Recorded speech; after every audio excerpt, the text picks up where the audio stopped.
নমস্কার। প্রাইমারি ৩২,০০০ চাকরি বাতিল মামলা গুরুত্বপূর্ণ আপডেট। তো আজকে কিন্তু শুনানি শেষ হয়ে গিয়েছে কলকাতা হাইকোর্টে। যে ডিভিশন বেঞ্চে যে মামলা চলছে সেই মামলার শুনানি কিন্তু আজকের মতো শেষ হয়েছে এবং সেখানে পরবর্তী তারিখও ঘোষণা করে দেওয়া হয়েছে।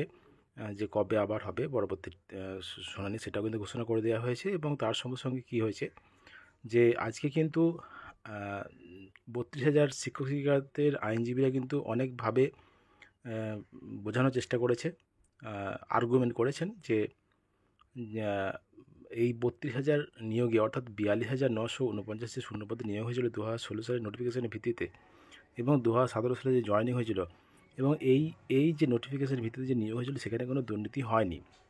এটা কিন্তু বিভিন্নভাবে বোঝানোর চেষ্টা করেছেন ৩২,০০০ শিক্ষক শিক্ষিকাদের আইনজীবীরা। তো সেখানে অনেক কথা উঠে এসেছে।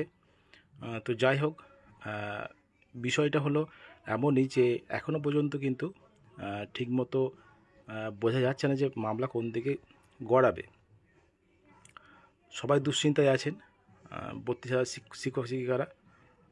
তো আগে আমরা দেখেছি বিভিন্নভাবে কিন্তু পক্ষ বিপক্ষ সব পক্ষই কিন্তু তাদের নিজেদের মতো করে আর্গুমেন্ট করেছেন যে এক পক্ষ যেটা বলছেন যে না কোনো রকম দুর্নীতি হয়নি, সঠিক এবং স্বচ্ছভাবে নিয়োগ হয়েছিল এবং এক এক পক্ষ বলছেন যে না দুর্নীতি হয়েছিল এবং সেটা বিভিন্নভাবে দুর্নীতি হয়েছিল, এই বিষয়ে দুর্নীতি হয়েছিল, বিভিন্ন বিষয়ে কিন্তু বলছেন। এবং পরবর্তী তারিখ কিন্তু ঘোষণা করে দেওয়া হয়েছে, যেটা হলো 30শে জুলাই এবং 31শে জুলাই, পরপর দুদিন কিন্তু শুনানির তারিখ দেওয়া হয়েছে, 30 এবং 31শে জুলাই 2025।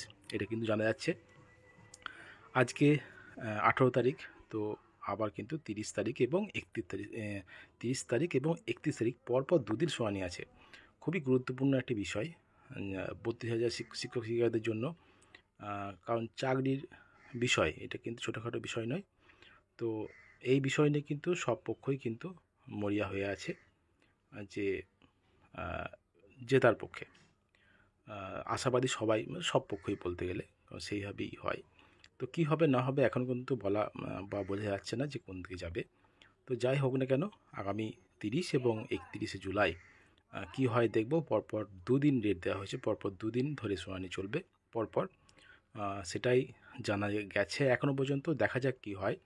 তো এই ছিল আজকের মতো আপডেট। তো আরও কিছু জানা গেছে, তো পরবর্তী সময় জানতে পারলে সেটা জানিয়ে দেওয়া হবে।